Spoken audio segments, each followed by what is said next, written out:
অসাধারণ সূর্যোদয়ের সাথে কাঞ্চনজঙ্ঘা।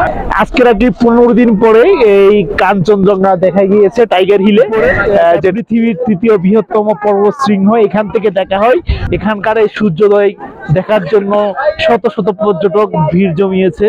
দার্জিলিং টাইগার হিলের এই কাঞ্চনজঙ্ঘা দেখার জন্য মানুষের উপচে পড়া ভিড় প্রতিদিনই থাকে, কিন্তু এই কাঞ্চনজঙ্ঘা দেখাটা অনেকটা সৌভাগ্যের বিষয়, কারণ সবসময় এই কাঞ্চনজঙ্ঘা দেখা যায় না।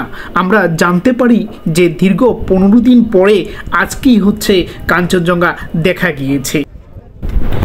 টাইগার হিল পশ্চিমবঙ্গের দার্জিলিং জেলায় অবস্থিত। আপনি এখান থেকেই মাউন্ট এভারেস্ট ও কাঞ্চনজঙ্ঘা পর্বত সরাসরি নিজের চোখেই দেখতে পারবেন।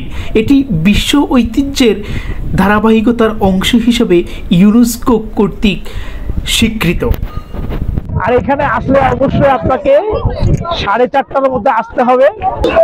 কেমন লাগলো? হ্যাঁ, খুবই ভালো লাগলো। টাইগার হিল জায়গাটি দার্জিলিং শহর থেকে 11 কিলোমিটার দূরে অবস্থিত।